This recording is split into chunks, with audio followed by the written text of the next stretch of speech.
last night, Max Strus lost his mind and went off with 5 threes, just 4 in a row. Like, if you're just a basketball fan, not a Mavs fan, it was thrilling. You're like, oh my gosh, this guy's on fire. He is completely in the zone. And then he doesn't get a touch for a couple minutes. And then after it looks like P.J. Washington is going to go ahead and win it for the Mavs, Max Strus is the top sports story on every single channel. Mavs end up losing 121 to 119.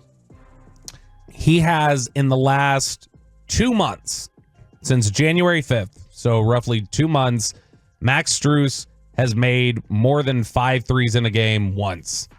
And he did, or even made just 5 in a game once. And he did it in like 3 minutes. And just about every single one of those felt like heat check shots. Yes. Where it's like you have that's this guy's specialty. This isn't crazy fluky. This was his specialty on the Heat.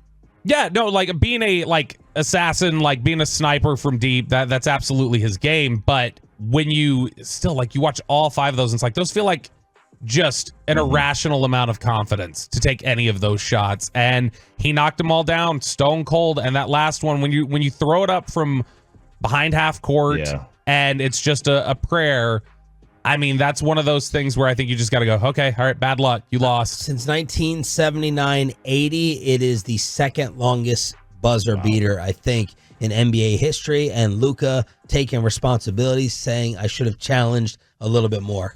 Do you know how hard it is, though? Which, by the way, I'm not blaming Luka, because the last thing I want to do is foul or make contact. Then you're an all-time dummy. Right. Yeah. I think today might be Luka's birthday, by the way, so happy birthday, Luka. Today or tomorrow, one of them.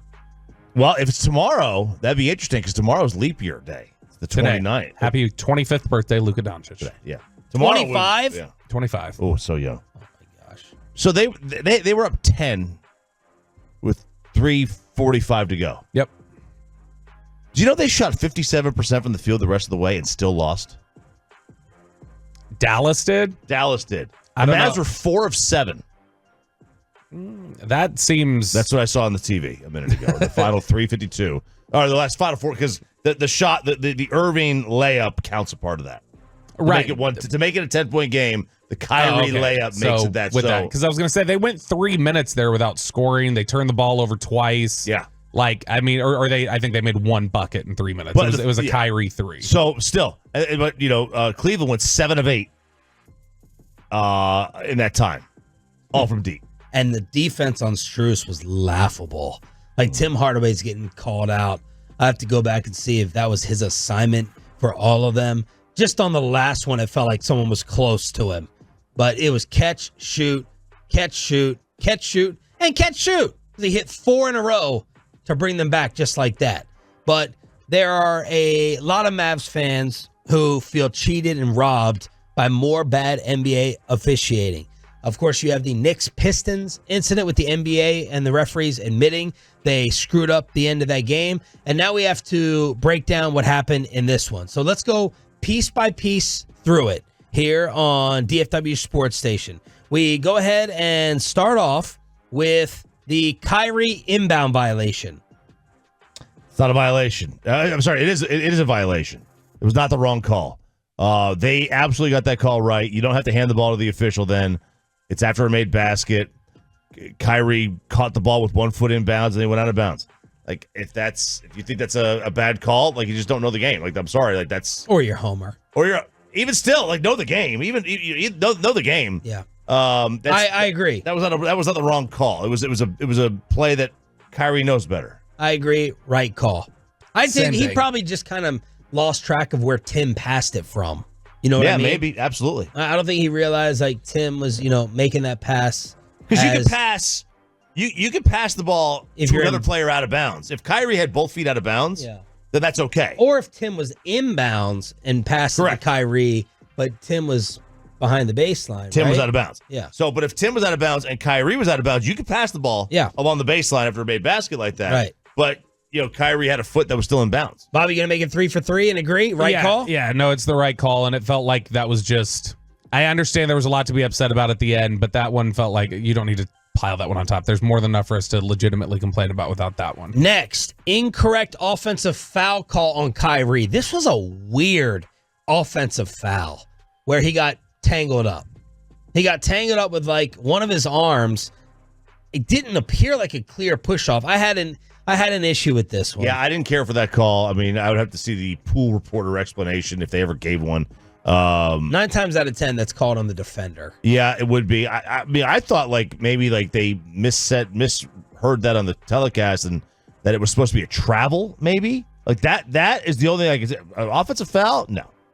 Yeah, same sort of thing. Like, he was not getting any sort of benefit down the stretch, and that was just the most egregious example of it. I don't know how that's on him, and I'm like looking right now. I'm trying to see if there is a pool report that came out, because that would be the one that I would most want to know. Okay, what is it that happened there? Josh Green tackled on a 3 in the corner with 1:25 to go. Anyone feel like Josh Green? Now, he sold it like he was definitely hit.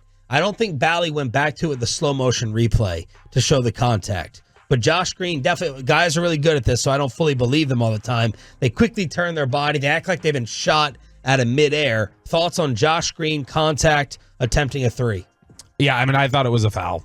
But, I mean, like, the amount of contact to me, I don't see how you can look the other way. It felt like a big deal of this was home cooking to me, in essence. Like, this is just one of those home court advantage things where they're going to give the benefit of the doubt to the home team. The whistles are going to go your way, because some of these just felt egregious. These were the two that were the biggest problem to me. It wasn't the inbound call. It wasn't the other one that we're going to touch on here in a second about the screen and everything else. It was, to me, these were the two big ones, is that Josh Green should have been a foul, and the Kyrie foul should have been on Cleveland. The referee was right next. I keep watching this on replay. Look here in the corner. The referee is right next to the play. So unless Josh, it really looks like contact is made. It's hard to watch that and not think contact is made unless the referee clearly saw Josh just selling it, which could have been a tech on Josh when you flop. Yeah, it's supposed to be a technical flop. But look at that. I mean, he's shooting back. Yeah, he is shooting back. With contact. You need to see, and the ref is right there. Right there. He's looking at it too. He didn't already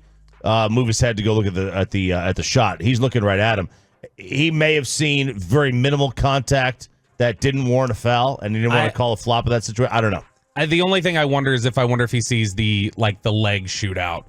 Because I know that when they see that leg kind of like flail out a little Reggie bit, Miller. Then they think you're trying to sell it. And so I wonder if they just didn't give him the benefit of the doubt because of that. All right, text in your review of each one, by the way, 877-881-1053, 877-881-1053 for the officiating last night. That was Josh Green in the corner. We're not done yet. Pool report will be out, by the way, later this morning. It will be. They don't have it out yet, but they will have a recap of the final 2 minutes with all explanations. Jarrett Allen, offensive foul not called. Cavs make a 3 off the illegal screen. Followell and Harper called this out. I did not see this one. I'm not saying it didn't happen. Yeah. I wasn't watching the offensive screener. No, we follow the ball. Well, we're sports fans. We follow the ball. I'm right there with you. I didn't really notice this one.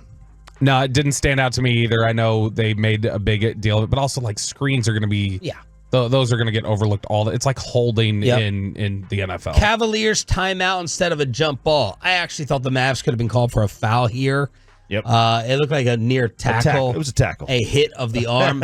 I was not thinking the Mavericks were going to come out of that with possession. That's me. No, yeah, I mean, I didn't think so either. Like when you try to wrap somebody up, by nature, you're going to have a lot of contact. There's going to be a chance at a foul call there anyway.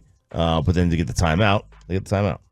And then PJ not called for the and one on the final shot. By the way, this is from Mavs Stan 41, who did a nice job of listing all these in a 3-minute, 40-second span. Not a very big stand, though, if you don't know the NBA rules about inbound passes, but whatever. Well, Mavs Stan. Yeah. Mavs. PJ not called, should have gotten an and one in what we thought was the game winner. Yep, he absolutely should have gotten an and one. It wouldn't have mattered because they won by 2. And the and one, last I checked, only allows you 1 free throw. Now, they could have gotten the rebound. Yeah. If he missed and gotten a 2 or a 3. So there's that. Yeah, I mean, I wasn't thinking of that, like screaming, and one clear foul. I guess I was just so excited that the Mavs were about to win with 2 seconds left. I mean, looking at it, like I'm watching a replay of under the basket right now. Yeah, it looks like he got fouled. That looks like it should have been an and one, but like, I mean, the biggest benefit there is probably you're able to take the free throw and everybody's kind of ready to be set on defense for the inbound, you probably defend that a little bit better or pressure it a little bit better than Max Strus full court three. But again, it's one of those things where it's like when you make a 60-foot three-pointer at the end of the game to win, you just kind of go, what are you gonna do? All right. So like I viewed it. I know Cowboys fans hate to hear this. I viewed it the same way in 2016 when Aaron Rodgers hits that pass to Jared Cook at the end and they make that field goal to win the divisional round game against the Cowboys. You just kind of go, okay, so, like, I don't know what you can do. Like it was a perfect play. What do you want? Barkley would say, just tip your cap. What are the Tolos saying? 682 says on the Josh Green foul, even if not a lot of contact was made, Green had no landing spot at all. So should have been a foul. 214 says refs sold the entire game, not just the fourth quarter. And 903 says Kyrie should have had the and one on the breakaway after the PJ Washington jump ball. The one that they called on the floor.